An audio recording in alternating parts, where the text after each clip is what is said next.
Hi guys, welcome back to another video. So in this video I will be showing you how I make my quick and easy saltfish and baked bean dish. Okay, so stick around.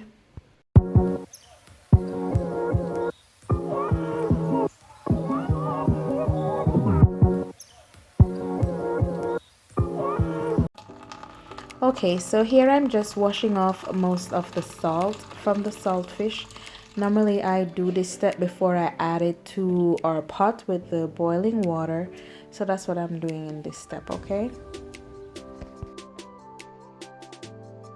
Okay, now I'm just adding the saltfish to the pot of boiling water. So after it boils for about 15 minutes, I'll then debone the saltfish and still allow it to soak in some more hot water for 15 minutes.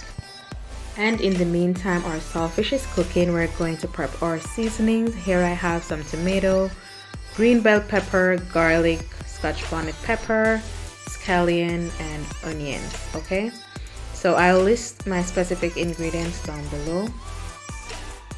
And here I have my pan that is heated with some oil. First I'm going to add our scallion and onion with the scotch bonnet pepper and allow it to saute for about 30 seconds or so.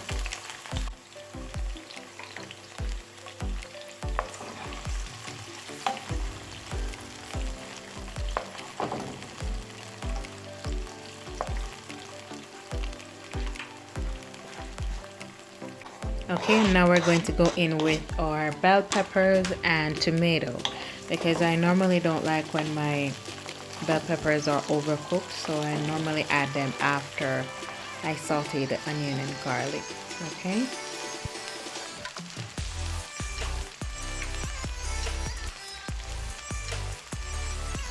Okay, and once these have sauteed for at least a couple seconds, we're now going to go in with our saltfish that we deboned and cleaned. So we're just going to add that to our pan here. And then I'm just going to stir this around a little bit.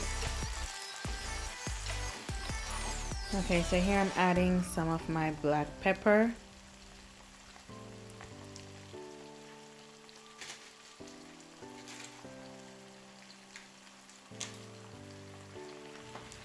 And I'm also adding in some of my Maggi fish seasoning, about half teaspoon. Because you don't need a lot of seasonings on the saltfish. Remember, it's always a little bit salty once you did not boil the entire salt out of the saltfish. So we just add a little bit of seasoning just for flavor, okay? And now I'm adding in my baked beans. You can always use your baked bean of choice. I'm using the Grace baked bean because it's normally my favorite. So once you add the baked bean to the saltfish and seasonings, we're just going to allow it to simmer for at least a minute or two. And here I'm just adding in about a tablespoon of tomato ketchup. And I'll also be adding a tablespoon of water.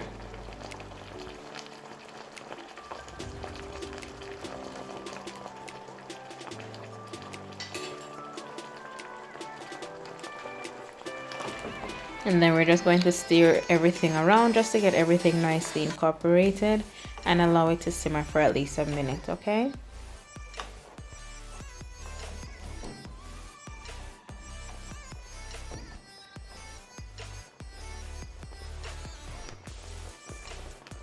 And after a minute of simmering, this is how it was looking, guys. It smells so delicious. This is really an easy dish and it's very tasty, so please give this recipe a try, okay? Okay, so here you have it. I did have mine with some fried dumpling and it is really delicious. So guys, thank you so much for watching and don't forget to like, share and subscribe. Bye.